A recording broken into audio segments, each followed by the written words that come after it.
नमस्कार दोस्तों।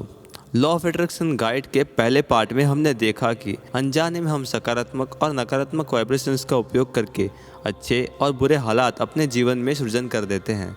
तो आज की वीडियो में हम जानेंगे कि किस तरह से हम जानबूझकर लॉ ऑफ अट्रैक्शन का यूज़ करके हम अपने जीवन को पहले से भी बेहतर बना सकते हैं। अगर आपने हमारी यह वीडियो का पहला पार्ट नहीं देखा है तो पहले आप वो देख लीजिए, फिर आपको ये वीडियो की बातें समझने में आसानी होगी। पार्ट 1 की वीडियो लिंक डिस्क्रिप्शन में दी गई है और अभी यहाँ पर भी आपको शो कर रही होगी, तो पहले आप वो देख लीजिए। अगर आपने देखा है तो हम आगे बढ़ते हैं। यह वीडियो को अंत तक देखिए। आपको लॉ ऑफ अट्रैक्शन का प्रैक्टिकल में कैसे उपयोग करना है वो आप अवश्य सीख जाएंगे। पार्ट 1 में हमने जाना कि ना, नहीं करना, अभी मत करना जैसे शब्दों का उपयोग करके हम नकारात्मक घटनाओं को आकर्षित करते हैं। तो अब प्रश्न यह आता है कि हमें क्या करना चाहिए। सबसे पहले आप अभी ही एक पेन और पेपर ले लीजिए और जो भी आपके नकारात्मक शब्दों को आप अपनी रोज़मर्रा की ज़िंदगी में हर रोज़ बोलते हैं उसे आप पन्ने की एक साइड पर लिख दीजिए। जैसे कि भूलना मत, देरी मत करना, दरवाजे को ज़ोर से बंद मत करना। इस तरह आपके जो भी नकारात्मक शब्द हैं वो लिख लीजिए और अब पन्ने के दूसरी साइड उसी शब्द के ऑपोजिट शब्दों को लिखिए।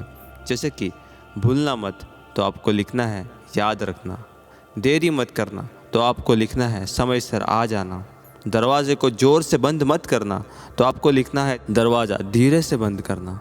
इस तरह आपने जो भी शब्दों की लिस्ट बनाई है उसके ऑपोजिट शब्दों की लिस्ट बना देनी है।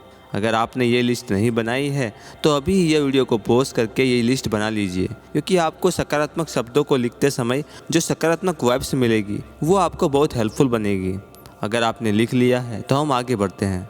काफ़ी सारे लोगों ने यह प्रश्न पूछा था कि हम कुछ भी काम करने जाते हैं तो उस वक्त नकारात्मक ख्याल ही आ जाते हैं, तो हम उससे कैसे बचें। यहाँ पर नेपोलियन हिल ने एक वाक्य कहा था कि सकारात्मक और नकारात्मक एहसास दोनों कभी भी एक साथ आपके मन मस्तिष्क में नहीं आ सकते। आपके मन पर कोई एक का ही असर होगा। इसीलिए अब आपको ये ख्याल रखना है कि हर वक्त सकारात्मक एहसास ही आपके मन में बना रहे। जब आप जो चीज़ नहीं चाहिए वो बात पे से आपका ध्यान हटाकर जो आपको चाहिए उस पर ध्यान लगाएंगे तो उस समय आपके शब्दों में एक बदलाव होने लगेगा। जब वो शब्द में बदलाव होंगे तो आपके वाइब्रेशंस भी बदलने लगेंगे, यानी कि नकारात्मकता में से सकारात्मक वाइब्स। लॉ ऑफ अट्रैक्शंस वो याद नहीं रखता कि 5 मिनट पहले, 5 महीने पहले या 30 साल पहले आपने कैसे वाइब्रेशंस को यह ब्रह्मांड में स्प्रेड किए थे। वो तो बस अभी के या पल के वाइब्रेशंस का ही प्रत्युत्तर देता है और जैसी ये वाइब्स होगी आपको वैसा ही प्रत्युत्तर मिलेगा। इसीलिए यह बात का विशेष ख्याल रखें। जानबूझकर लॉ ऑफ अट्रैक्शन को अपनी ओर आकर्षित करने के लिए ये 3 स्टेप को फॉलो करें। स्टेप 1, अपने लक्ष्य को पहचानें। आपको जीवन में क्या चाहिए, आपकी क्या इच्छाएं हैं, यह बात का आपको स्पष्ट रूप से पता होना चाहिए। लॉ ऑफ अट्रैक्शंस आपके लिए काम करे उसकी यह पहली कंडीशन है। पर मुसीबत यह है कि हम सब लोगों को दरअसल क्या चाहिए वो पता ही नहीं है, पर क्या नहीं चाहिए वो जानने में हम सब माहिर हैं। और उसका एक फ़ायदा भी है, जैसे कि आपको जो नहीं चाहिए वो स्पष्ट रूप से जान लेने से आपको ये समझने में आसानी हो जाएगी कि आपको असल में क्या चाहिए। आपके मन को अभी ही सिर्फ एक सवाल कीजिए कि मैं ये जीवन में से क्या प्राप्त करना चाहता हूँ। यह प्रश्न से आपको ये पता चल जाएगा कि आपको दरअसल क्या चाहिए, आपकी असली चाहत क्या है। स्टेप 2, आपके लक्ष्य पे ध्यान दीजिए। अभी आपने अपनी इच्छाओं को तो पहचान लिया, पर इतना ही काफ़ी नहीं है। आपको उस इच्छाओं के ऊपर सकारात्मक ध्यान लगाना होगा, क्योंकि सकारात्मक तरीके से वही लक्ष्य पे फोकस करने से ये बात स्पष्ट हो जाएगी कि आपकी इच्छाओं के वाइब्रेशंस आपके वर्तमान के वाइब्रेशन से मिल रहे हैं। आप जिस चीज़ के ऊपर अपनी ऊर्जा और ध्यान देते हैं उसी चीज़ को लॉ ऑफ अट्रैक्शंस सबसे ज़्यादा आपके जीवन में आकर्षित करता है। अगर आप आपकी इच्छाओं को पहचान लेंगे और उसकी ओर सकारात्मक ऊर्जा नहीं देंगे तो वो चीज़ हकीकत में तब्दील नहीं होगी। अपनी इच्छाओं को पहचान कर उसकी ओर सकारात्मक ध्यान देना और सकारात्मक ऊर्जा देना ही सही चीज़ों को आकर्षित करने की मास्टर की है। स्टेप 3, वो चीज़ों को सहजता से आने दें। कई सारे लोग कहेंगे कि मैंने भूतकाल में कई इच्छाएं की थी, वो चीज़ों को महसूस भी किया था, पर वो इच्छाएं पूरी ना हो सकी। शायद आपने उस वक्त एक और स्टेप को फॉलो नहीं किया होगा, और वो है अपनी इच्छाओं को तो आपने पहचान लिया, उसकी ओर ध्यान भी दिया, पर लास्ट स्टेप उसको सहजता से आपके जीवन में आने नहीं दिया। सहजता से अपने जीवन में आने दो, का मतलब यह है कि नकारात्मक वाइब्रेशंस की अनुपस्थितियाँ, यानी कि दूसरी ओर कहें तो शंका नहीं करना। जानबूझकर लॉ ऑफ अट्रैक्शन का उपयोग करना आप चाहते हैं तो यह स्टेप बहुत ही ज़रूरी है। लॉ ऑफ अट्रैक्शंस उन लोगों के लिए इसी वजह से काम नहीं करता क्योंकि वो लोग इच्छाओं को तो पहचान लेते हैं, सकारात्मक ऊर्जा भी देते हैं, पर शंका के बादलों को अपने दिमाग में से नहीं हटाते।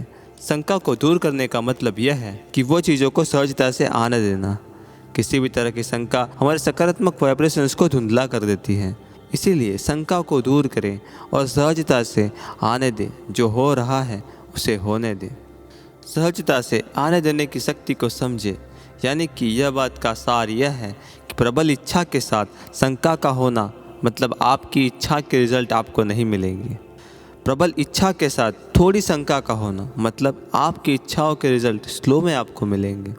प्रबल इच्छा के साथ शंका की अनुपस्थिति होने का मतलब आपकी इच्छाओं के रिजल्ट आपको तेज़ी से मिलेंगे।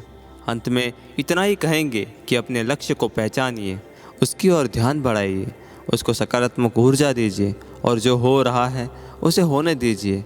रोकिए मत, शंका मत करें। दूसरा, नकारात्मक वाइब्स को पहचानिए और उसके ऑपोजिट सोच बनाकर उस नकारात्मक विचारों को सकारात्मकता में तब्दील कर दीजिए। तीसरा, लॉ ऑफ अट्रैक्शन को अपना काम करने दीजिए। सफलता आपके कदमों में होगी। और दोस्तों याद रखें कि यह पूरे ब्रह्मांड में इतनी ऊर्जा है, इतनी संपत्ति है, इतना ज्ञान है कि यह पृथ्वी के सारे लोग के पास भी वो ज्ञान संपत्ति आ जाए तो भी उसका स्रोत ख़त्म नहीं होगा। ये तो सागर है जिसकी जितनी लेने की क्षमता होगी उतना उससे मिल ही जाएगा। अगर आपको यह लॉ ऑफ अट्रैक्शन पे डिटेल गाइड अच्छी लगी है तो यह वीडियो को ज़रूर लाइक करें। आपको लॉ ऑफ अट्रैक्शन के बारे में किसी भी तरह का प्रश्न हो तो आप हमें कमेंट बॉक्स में पूछ सकते हैं।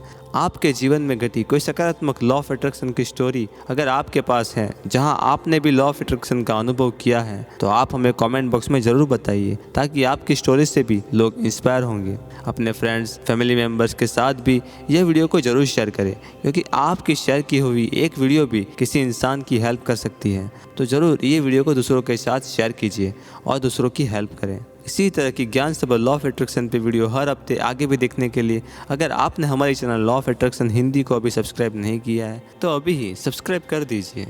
आभार।